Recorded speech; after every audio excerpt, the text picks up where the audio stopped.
Hoy vamos a terminar finalmente con el capítulo 2 del libro de Hechos. Un capítulo largo, pero sumamente rico en acontecimientos, en hechos, que fue necesario estudiar concienzudamente y poco a poco.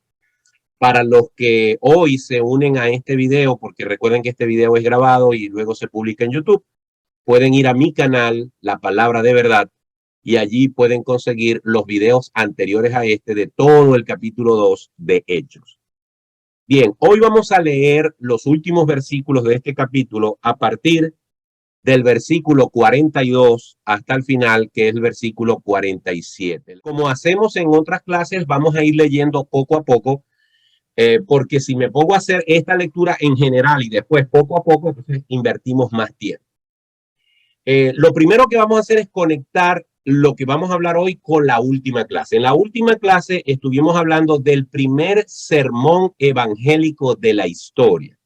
Una vez que la iglesia se forma en el aposento alto, cuando el Espíritu Santo vino sobre los 120 allí reunidos, hablaron en otras lenguas que ya dijimos y ratificamos que eran otros idiomas, y la gente que estaba ahí en Jerusalén se agolpó cerca del lugar del aposento alto y preguntaba qué ocurrió, qué sucedió, qué significan estas cosas que oímos a esta gente sencilla hablar las maravillas de Dios en nuestro propio idioma.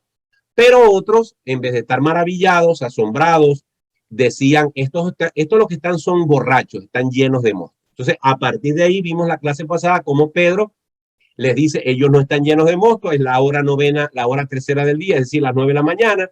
Lo que ha pasado es esto y esto y esto. Y con base en la escritura del Antiguo Testamento, usando el profeta Joel, usando el Salmo 110, usando el Salmo 16, argumentó en forma contundente que ellos habían crucificado al Mesías, que ese Jesús que había estado entre ellos y que ellos despreciaron, ellos lo habían crucificado y que ellos eran testigos, Pedro y los demás discípulos eran testigos de su resurrección, y que en Jesucristo se habían cumplido estas profecías y que ellos eran culpables de haber crucificado al Señor. El resultado de esa predicación fuerte, de esa predicación firme, de esa predicación frontal de Pedro, que no se anduvo por la rama, fue que ellos se compungieron y preguntaron qué tenemos que hacer. Y él les dijo, arrepentíos y bautícense. Dice el final de nuestra clase de la semana pasada, que ese día, versículo 41, dice, así que los que recibieron su palabra, la palabra de Pedro, fueron bautizados y se añadieron aquel día como 3,000 personas. Es decir, que la iglesia tuvo un crecimiento exponencial. Pasó de 120 creyentes a 3,000 personas en una sola tarde, en un solo día. Y dijimos, y esto es muy importante para poder desarrollar lo que vamos a desarrollar hoy, y dijimos que si esa gente que estaba allí se había bautizado públicamente en el nombre de Jesucristo, ellos habían dado testimonio público a toda Jerusalén que ellos abandonaban su tradición judaica, abandonaban su confianza en la ley, abandonaban el concepto de que Jesús era un falso profeta, y ahora se iban a la otra acera del frente. Ahora aceptaban que Jesucristo era el Mesías, aceptaban que Jesús había resucitado y aceptaban que Jesús era su único y suficiente Salvador. Dejaron de confiar en la justificación por las obras para creer en la justificación por la fe. Y la demostración de que habían creído de verdad era que se habían bautizado, porque el bautismo, dijimos la semana pasada, es la representación, la manifestación, el testimonio público de que dejo el mundo y sigo a Cristo. En ese punto, entonces agrega aquí el libro de los Hechos. Acuérdense que el libro de los Hechos lo escribe Lucas. Agrega Lucas en el versículo 42. Y perseveraban en la doctrina de los apóstoles, número 1, perseveraban en la doctrina de los apóstoles, en la comunión con otros, en el partimiento del pan y en las oraciones. Vamos a descomponer este versículo y vamos a ver qué podemos sacar de él. Lo primero que tenemos que decir es que las epístolas, las cartas del Nuevo Testamento, ok, buenas noches, Milva. Las cartas del Nuevo Testamento son una explicación de lo que debe ser la vida cristiana. Es decir, las cartas de todas las 13 cartas de Pablo, la carta a los Hebreos, la carta de Santiago, las 3 cartas de Juan, las 2 cartas de Pedro, las cartas de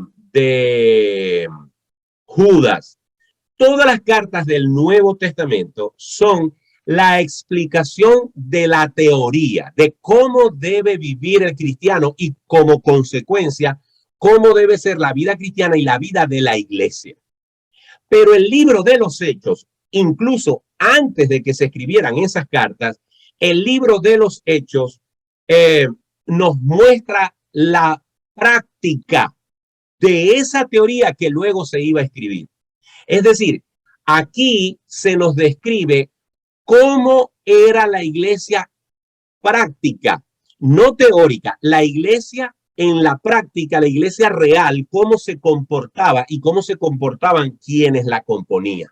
Entonces, eso es lo primero que debemos decir, que aunque las cartas del Nuevo Testamento, que son posteriores a Hechos, nos hablan de cómo debe ser la vida cristiana, en el mismísimo libro de los Hechos vemos cómo realmente fue la primera iglesia cristiana y cómo se comportaba. Otra cosa que debemos tener en cuenta es que no ha habido en estos 2000 años de historia de la iglesia cristiana, no ha habido un mejor momento de la iglesia que este que se nos describe aquí. Es decir, este fue el momento más ideal en el que una iglesia pudo haber existido. ¿En qué sentido lo digo? En esta iglesia no habían denominaciones, en esta iglesia no habían críticas, en esta iglesia no había falsos hermanos en Cristo, en esta iglesia no había desviaciones doctrinales, en esta iglesia no había amadores de ganancias deshonestas, en esta iglesia no se usaba el evangelio como fuente de ganancia, en esta iglesia no habían envidias y rencores, en esta iglesia no había falta de perdón. Es decir, esta iglesia por los días, por las semanas, por los meses que pudo funcionar y que se nos describe aquí, fue el estado ideal de la iglesia cristiana. Es como el matrimonio, como la pareja recién casada. En ningún momento de un matrimonio podrá tener una pareja un momento más maravilloso, más dulce, más idílico que los primeros días del matrimonio, porque están en la luna de miel, hay pasión, hay amor, no hay rencores, no hay rencillas, no han aterrizado todavía en la realidad que implica la vida matrimonial. Bueno, esta iglesia en sus comienzos realmente estaba experimentando el modelo ideal al que debe apuntar toda iglesia. Y si bien es cierto, hoy en día las iglesias no pueden o no están experimentando esta condición ideal, maravillosa que se experimentó en los Hechos, por lo menos cada pastor y cada iglesia debería tener como anhelo alcanzar este estándar. Cuando uno se pone una meta de este tamaño, uno tratará de crecer hasta este tamaño. Pero si uno se pone una meta muy alta, entonces tratará de ir hasta lo más alto. ¿Qué quiero decir? Que si nos retratamos como iglesia en este modelo maravilloso que se nos describe en Hechos capítulo 2, si una iglesia anhela ser como esa iglesia, quizás no lo alcance, pero si se lo propone, tratará de perfeccionarse cada día más y más y más. Es decir, apuntemos a metas altas y esperemos que el Señor nos lleve lo más alto que podamos. Eso como introducción.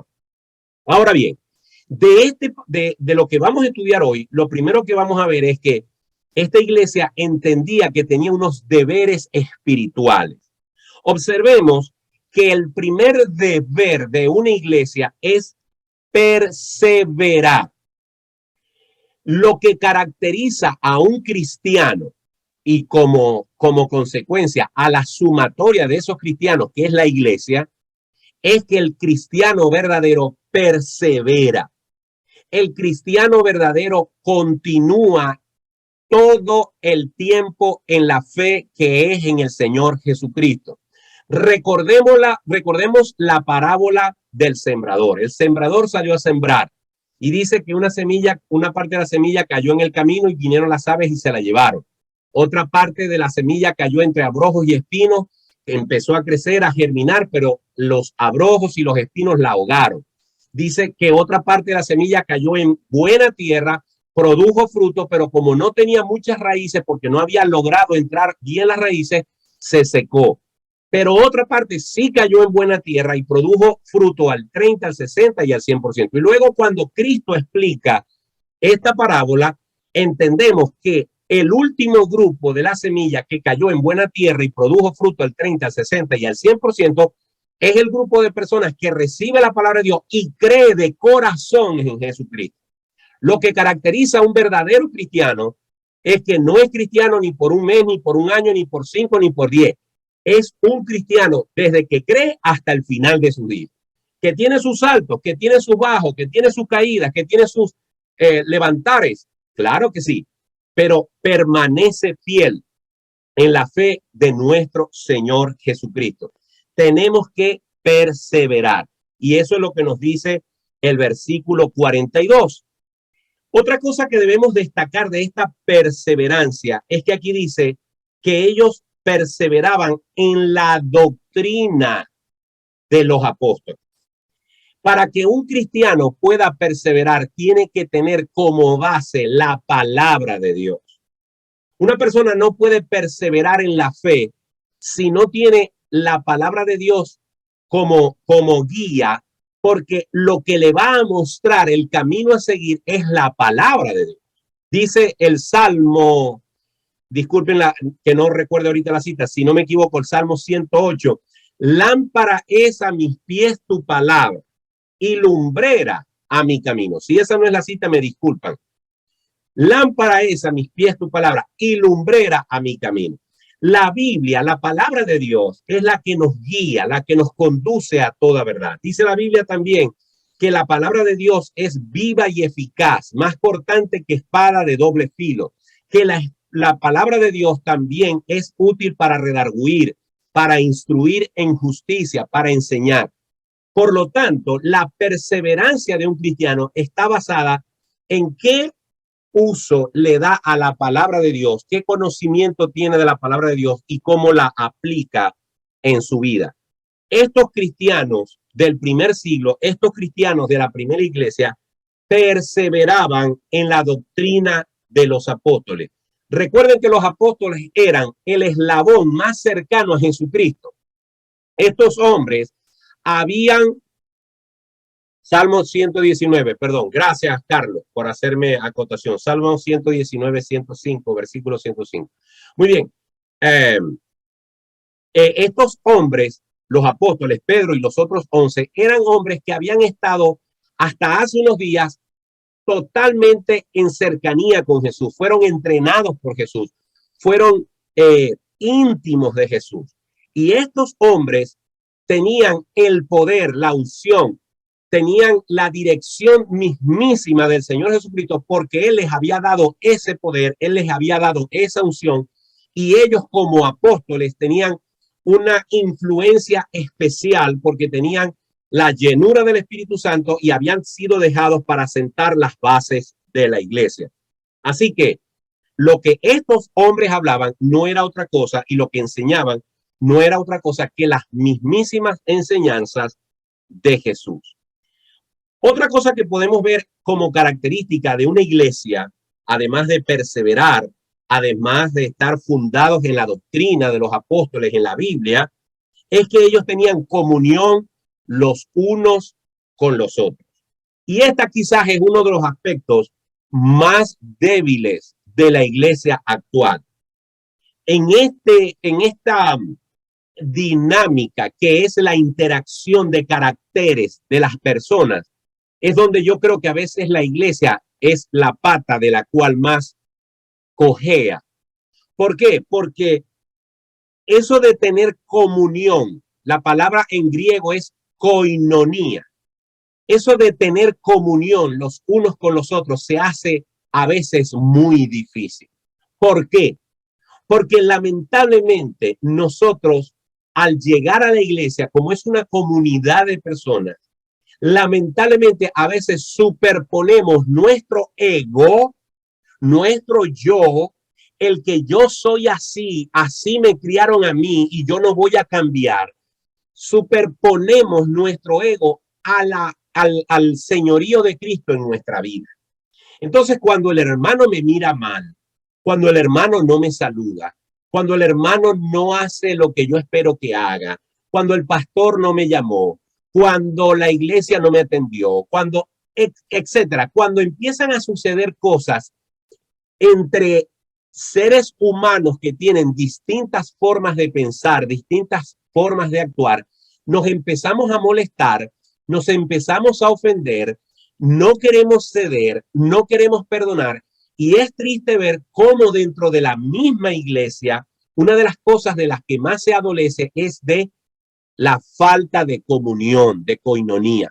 Pero en esta iglesia, en esta naciente iglesia, se nos dice que uno de los deberes de la iglesia que se hacía aquí a la perfección era que había comunión los unos con los otros.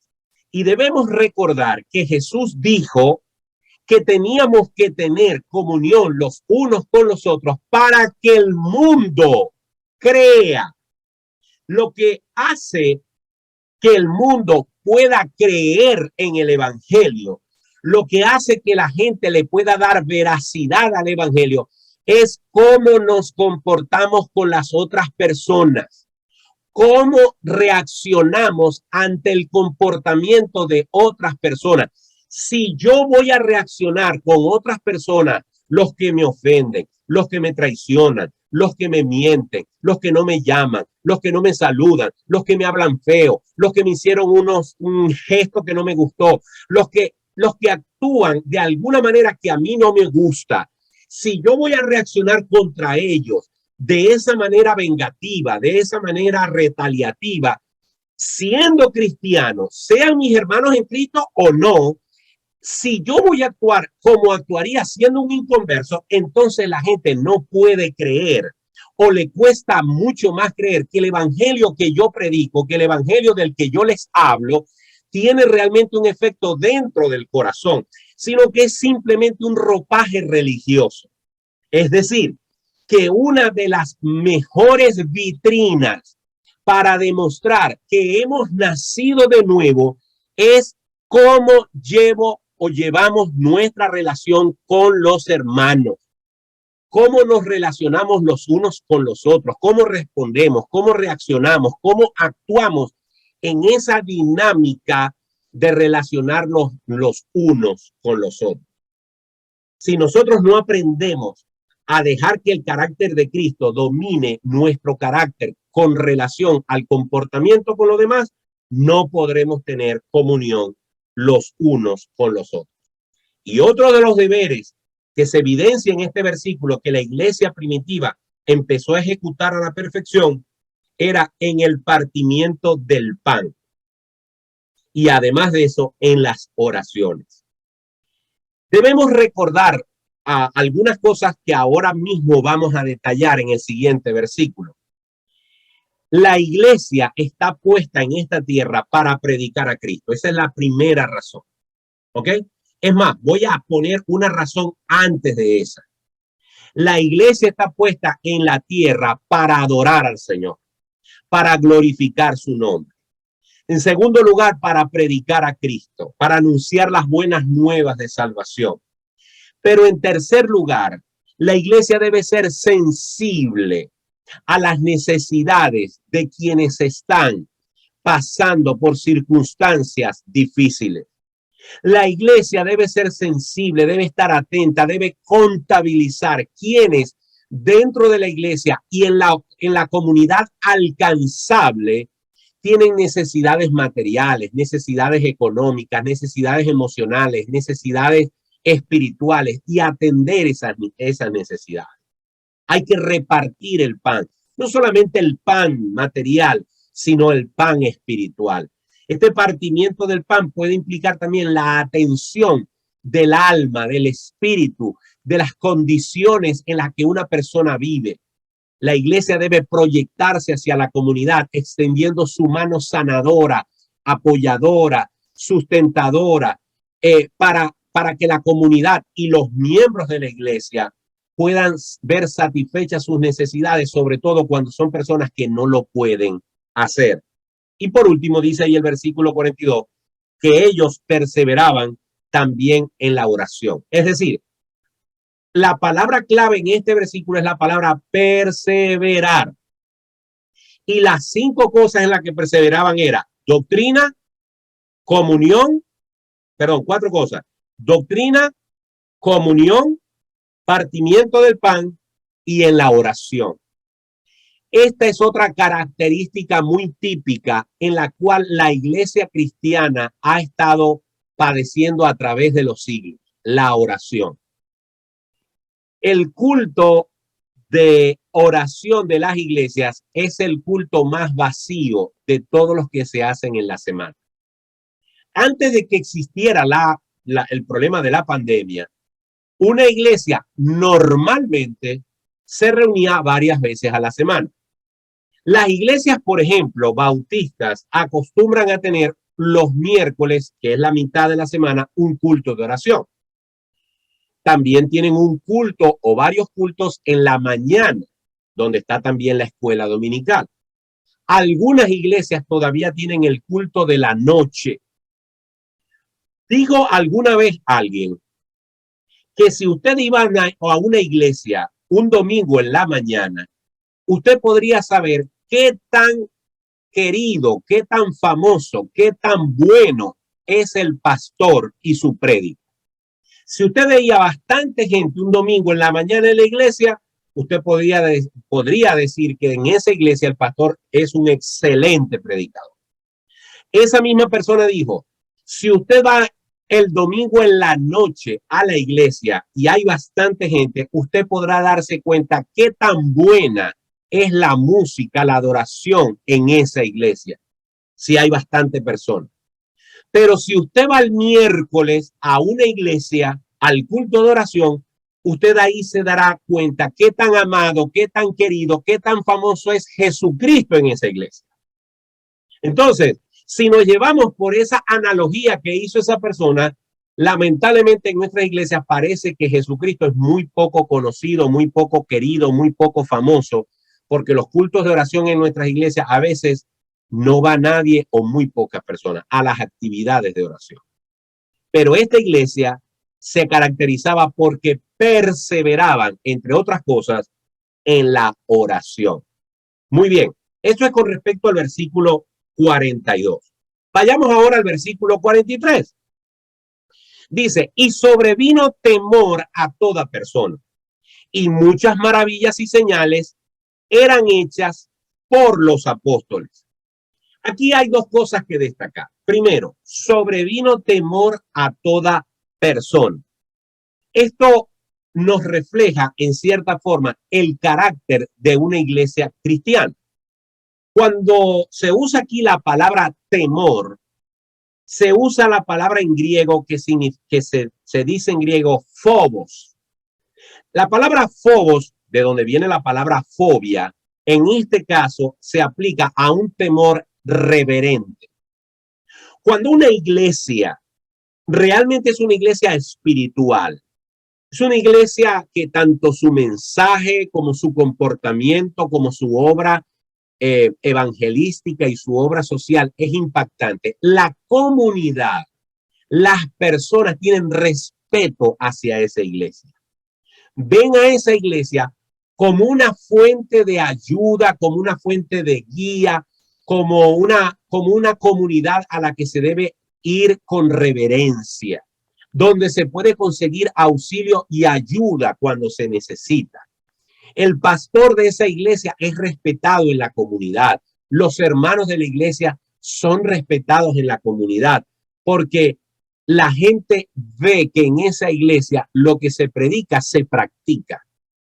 Por lo tanto, si esta gente perseveraba en la doctrina, perseveraba en la comunión, es decir, tenían buen testimonio entre ellos, repartían y perseveraban en el partimiento del pan para que nadie tuviera necesidad, y además de eso, se les caracterizaba por ser gente de oración, lo lógico es que la gente tuviera temor de esta iglesia, pero no temor de un miedo, de un terror de pasar por el frente, no, todo lo contrario.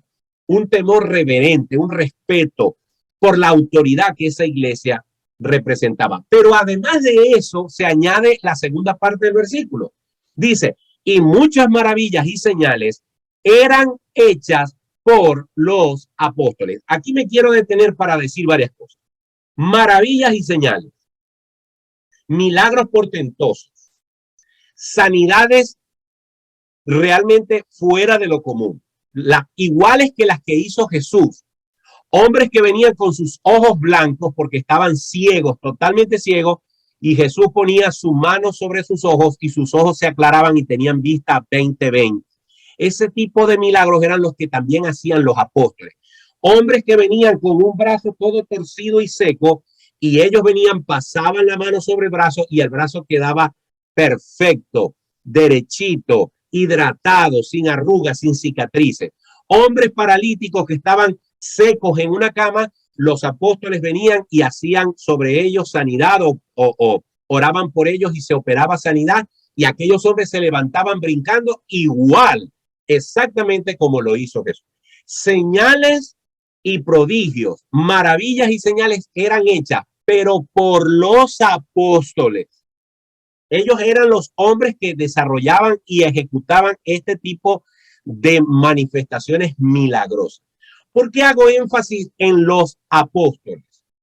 Porque dentro de la interpretación teológica de hoy en día, hay un movimiento, hay un grupo de personas, de teólogos, de estudiosos de la Biblia, o simplemente de gente que lee la Biblia como yo, ¿verdad?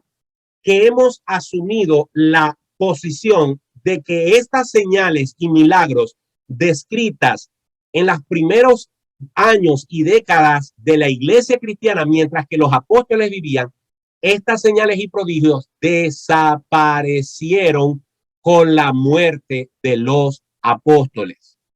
Es decir, que esta era apostólica, una vez que terminó con la muerte del último de los apóstoles, estas señales y prodigios y milagros desaparecieron para siempre.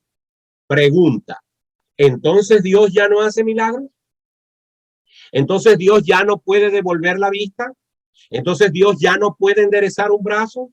¿Entonces Dios no puede levantar un paralítico? ¿Entonces Dios no puede resucitar a una persona? Nadie ha dicho eso. Dios puede hacerlo. Voy a poner un ejemplo. Aquí, si lo logran ver en la pantalla, y discúlpame, Dorita, si utilizo tu testimonio. Aquí está una hermana que se llama Dora Hurtado, a quien yo ella me llama Martincito, porque así me conoció ella a mí. Y yo la llamo a ella Dorita, pero los dos ya pasamos de los 15 años hace rato. Bueno, Dorita ha pasado por un proceso de cáncer, no una, varias veces, y el Señor la tiene 4 veces, 3 veces, y el Señor la tiene allí viva y coleando. Gloria a su nombre. ¿Por qué? Porque a Dios en su misericordia le ha placido sanar. La hermana Andrea Escobedo, que también está aquí con nosotros, ya yo lo había dicho en el pasado, esta mujer hace un año atrás, un poco menos de un año, estaba sin ninguna esperanza. Su corazón funcionaba al 10%. No había esperanza para ella, sino un trasplante de corazón, y el tiempo se acababa porque para ser trasplantado de corazón se necesita a veces meses y años. Sin embargo, Andrea, en la misericordia de Dios, oró al Padre. Me imagino que su iglesia, sus hermanos en Cristo oraron al Padre, y al Padre le plació proveerle a ella milagrosamente de un corazón. La operaron y está en perfectas condiciones para la gloria de Dios. Y así por el estilo yo podría mencionar otros testimonios. Pero esas manifestaciones gloriosas, maravillosas, portentosas que los apóstoles operaban en el primer siglo, en esa primera fase de la iglesia cristiana, no se ha vuelto a repetir, ni se volverán a repetir.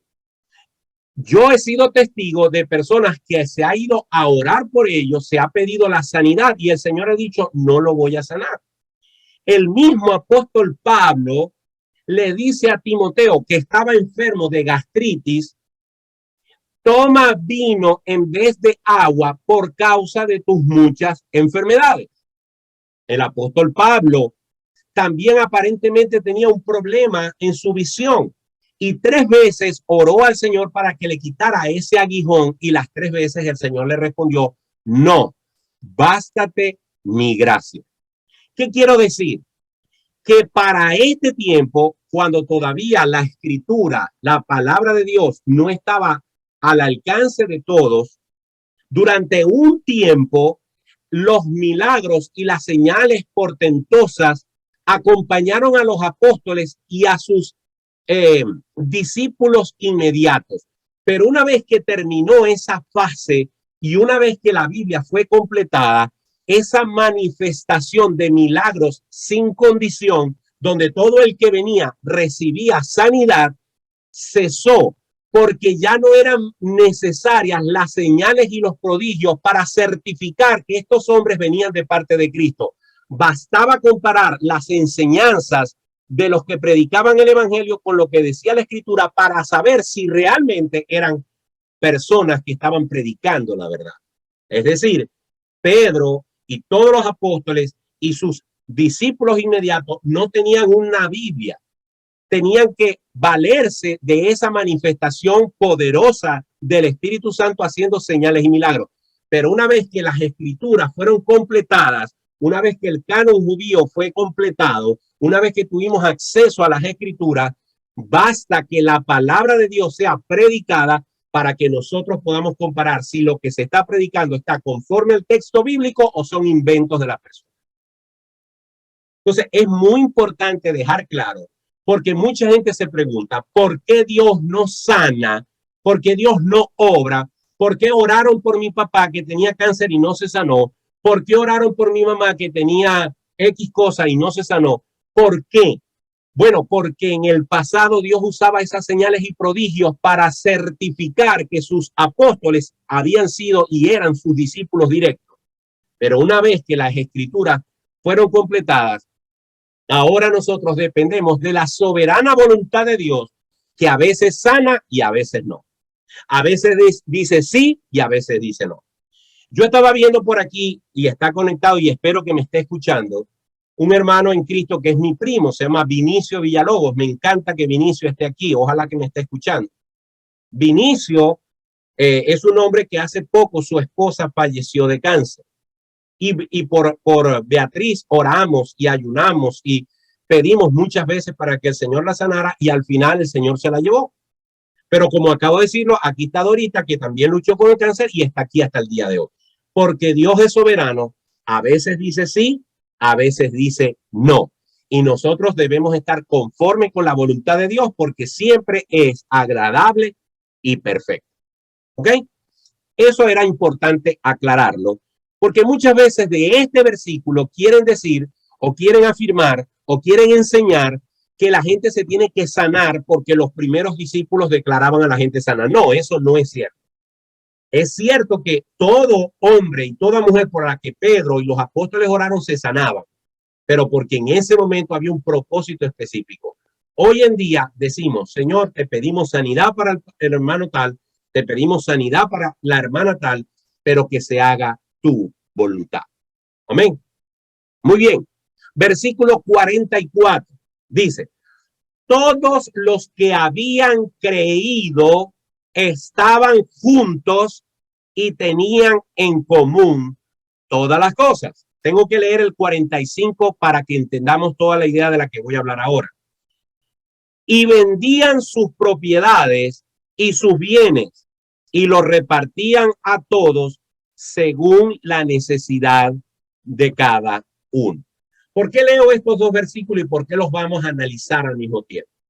Porque este es el versículo preferido de hombres y mujeres que son comunistas, que son socialistas, que por cierto, por definición, un comunista no puede creer en Dios.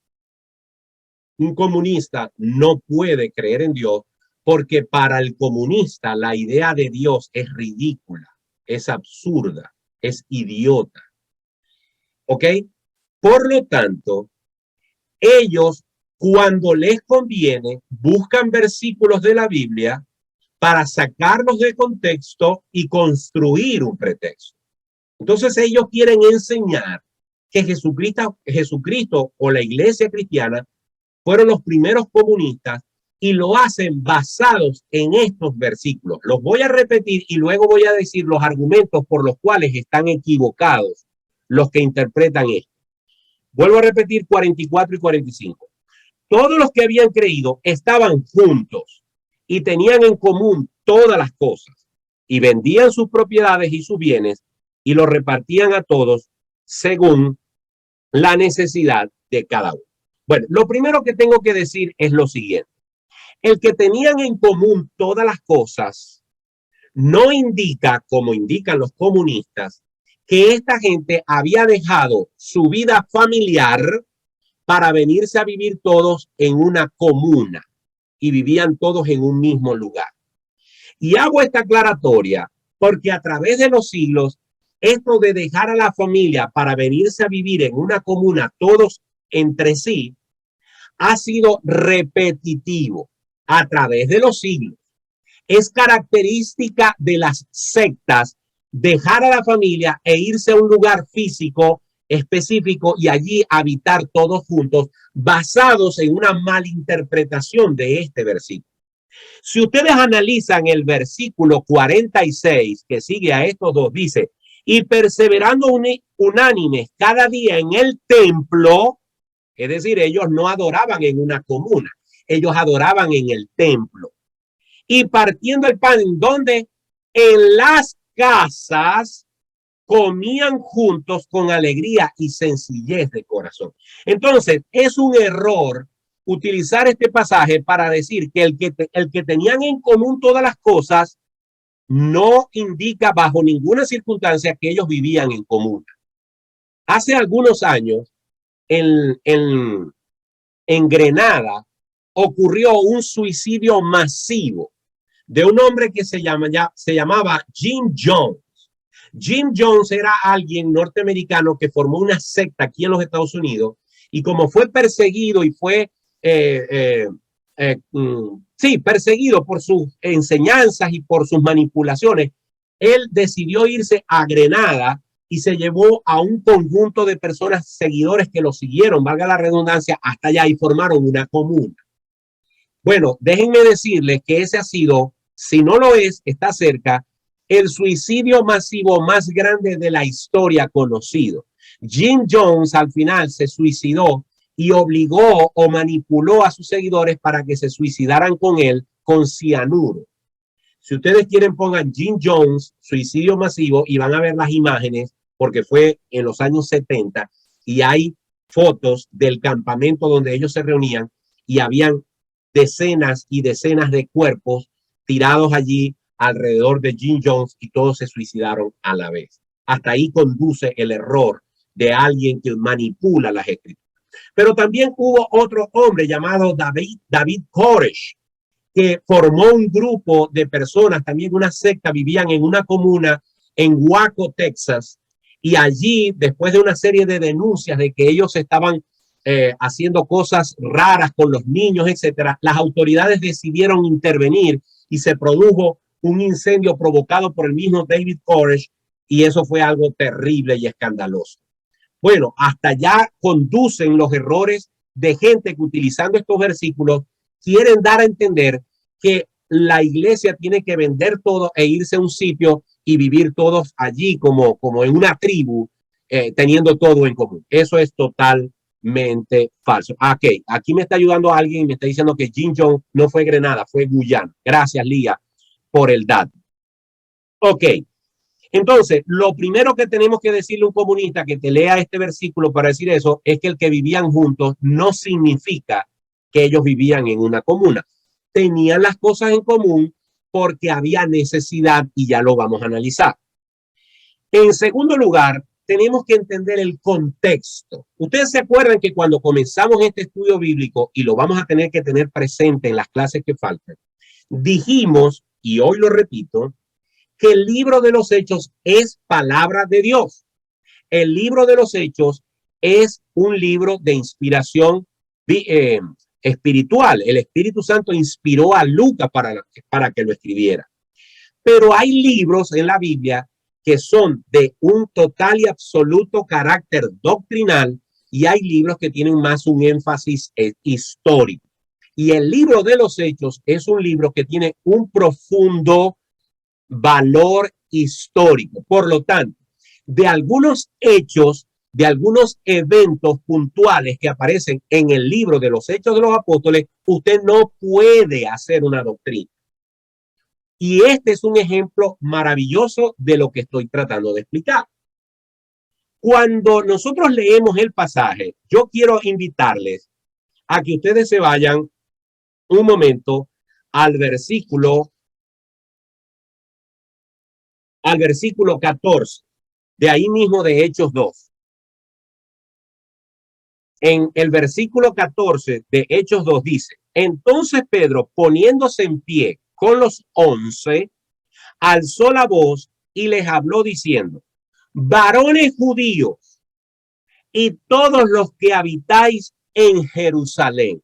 ¿Por qué hago mención de este versículo? Porque la audiencia que se había convertido, esas 3,000 personas que se convirtieron y se unieron a los 120 para formar la iglesia, y que son los que está describiendo ahora aquí Hechos en estos versículos de que vivían, tenían en común todas las cosas. Los que se convirtieron ese día eran personas que habían venido a Jerusalén de otras ciudades peregrinando para la fiesta de Pentecostés. Eran judíos que vivían en otro lugar. Ya yo he puesto el ejemplo que los judíos, que siempre han sido errantes, y de ahí el dicho, andáis como judío errante, ¿verdad? Los judíos que siempre han estado dispersos por distintas naciones, habían venido a peregrinar a Jerusalén y allí se encontraron con el evangelio y se convirtieron, pero sus casas, su residencia la tenían en otros lugares. Así que ellos quedaron en Jerusalén, se unieron a la iglesia, pero no tenían sus enseres, su casa, sus propiedades las habían dejado en otro lugar.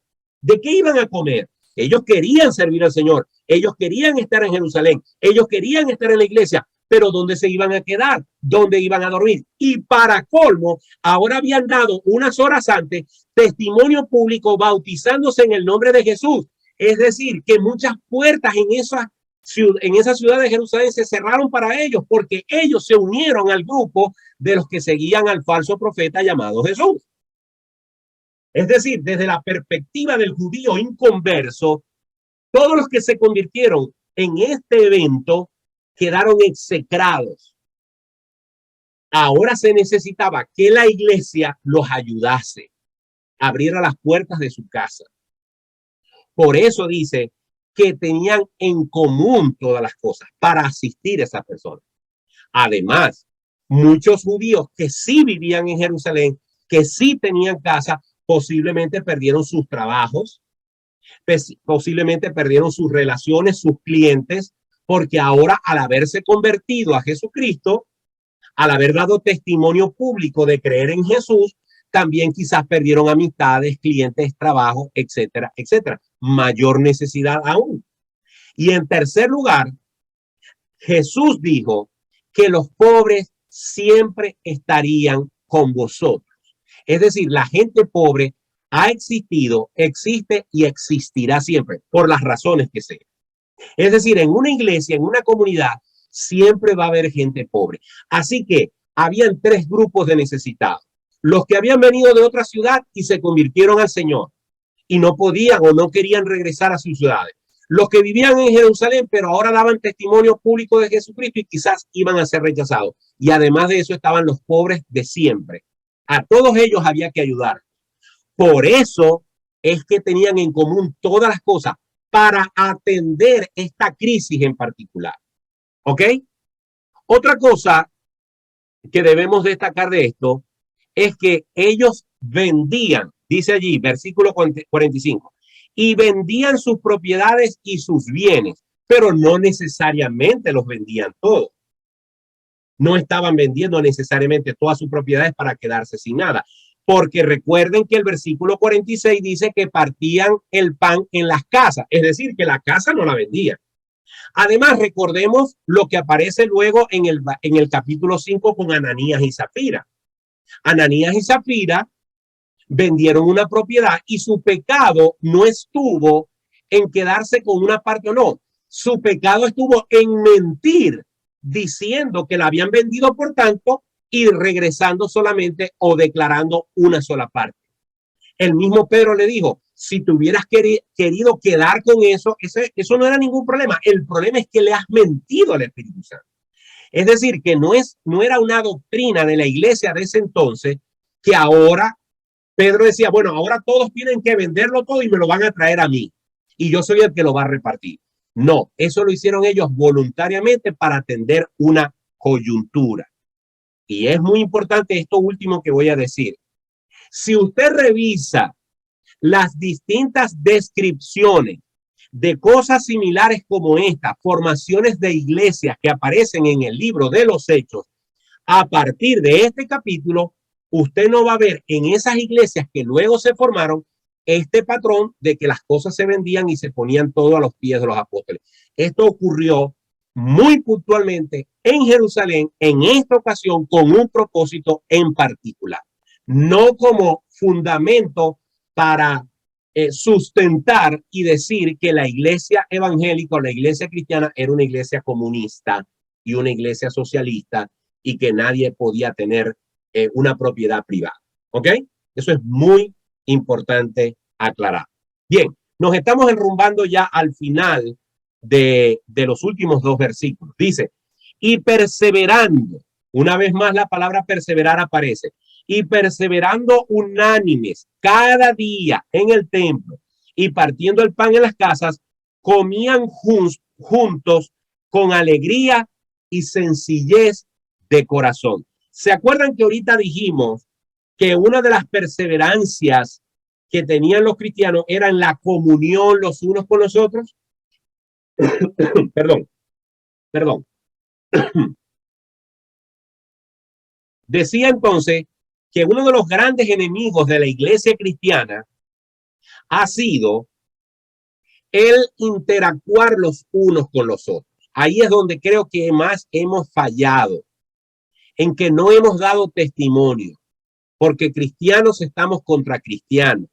Las iglesias se dividen, las iglesias utilizan a veces sus reuniones de iglesia para crucificar a un hermano que cayó en pecado. Decía una vieja conseja que el único ejército que mata a sus propios soldados caídos es la iglesia cristiana. Es decir, una de las grandes dolencias de la iglesia cristiana es precisamente la falta de comunión. ¿Por qué? Por el egoísmo, por el orgullo, por la altivez, por no querer dar el brazo a torcer. Pero observemos que en el verso 46 se nos vuelve a decir que comían juntos con alegría y subraye esa palabra y sencillez de corazón. La sencillez de corazón, la humildad, el ser manso y humilde era y es una característica de alguien dominado por el poder del Espíritu Santo. Es alguien que es proclive a vivir en paz con los demás. Quizás no lo pueda lograr. De hecho, la Biblia dice, en cuanto dependa de vosotros, estad en paz con todos los hombres. Es decir, que en cuanto dependa de mí, yo debo estar en paz con quien yo haya tenido un problema, buscar la reconciliación, tratar de aclarar cosas, pedir perdón si hay que pedir perdón, tratar de no pagar mal por mal, tratar de comportarme como Cristo lo haría. No siempre lo voy a lograr. Jesús no terminó sus días en la tierra siendo amigo, uña y sucio de los fariseos. Por el contrario, Jesús terminó su vida aquí en la tierra con una cantidad de enemigos que lo odiaron a muerte hasta llevarlo literalmente hasta la muerte. ¿Ok? Pero como cristianos estamos llamados a vivir en paz y el combustible para vivir en paz, para vivir en comunión, es tener un corazón sencillo, no ser altivos. Recordar aquel axioma bíblico que dice, el que se humilla será ensalzado, pero el que se ensalza será humillado. Filipenses capítulo 2, versículo 5.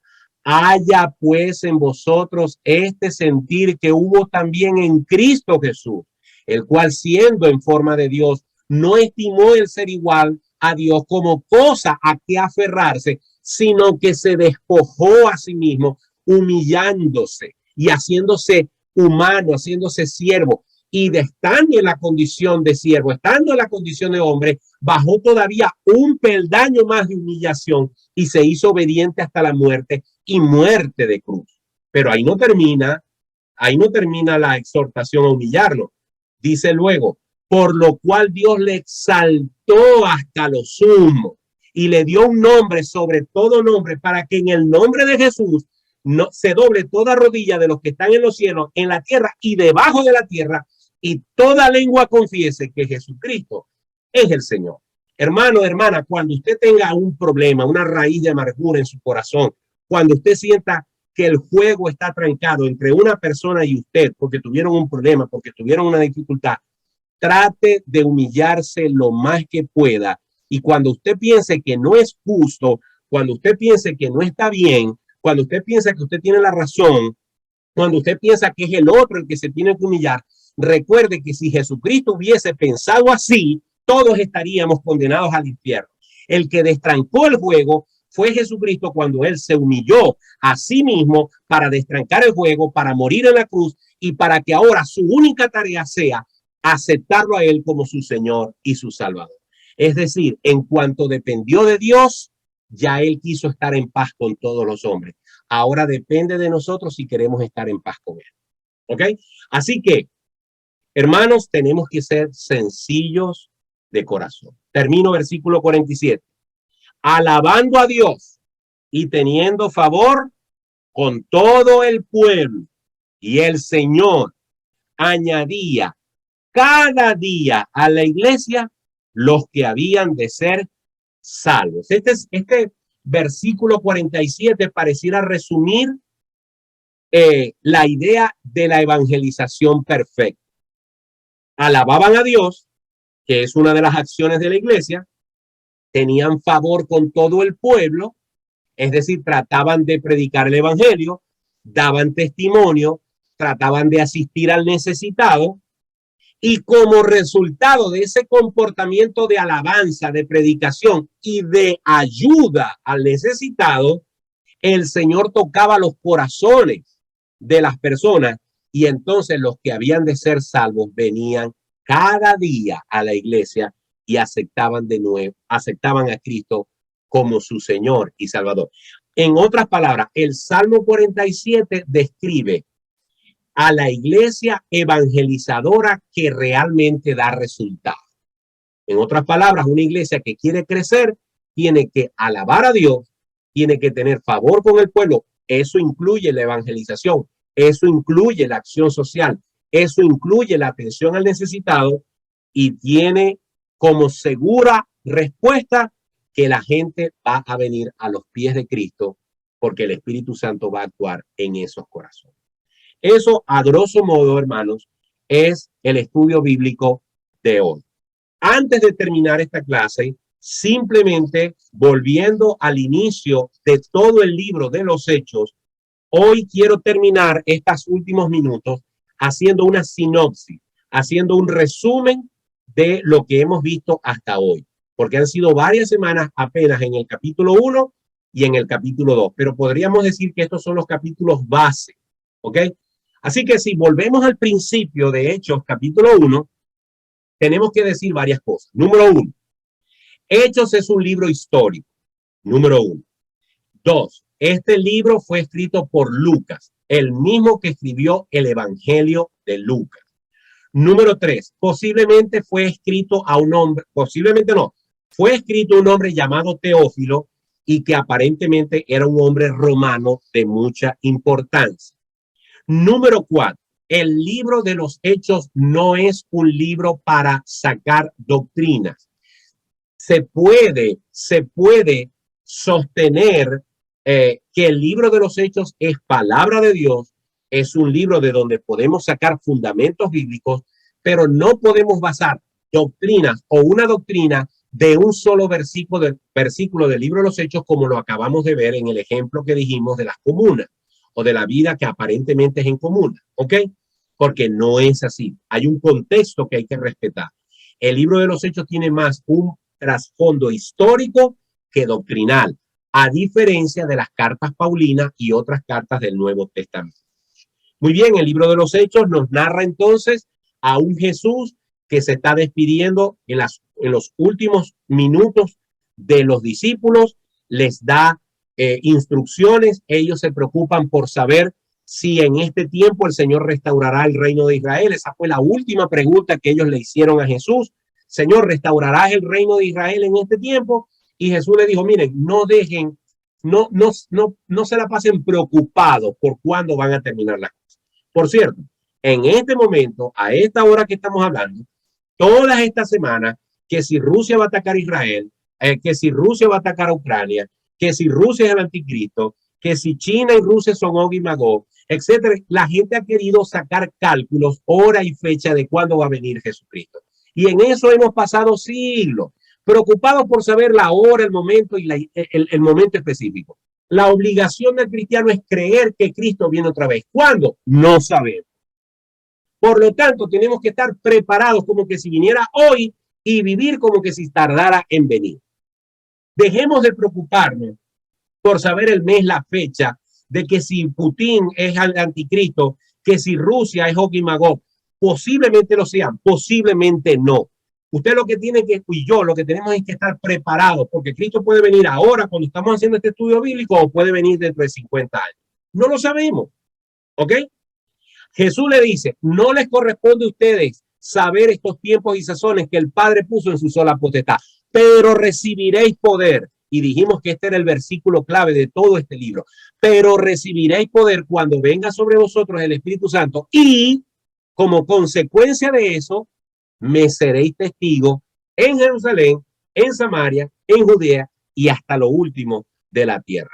Jesús se eleva a los cielos, los ángeles o los hombres que estaban allí, que eran ángeles, le dicen varones galileos, ¿qué hacen mirando al cielo? Ese mismo Cristo que se ha ido va a regresar otra vez.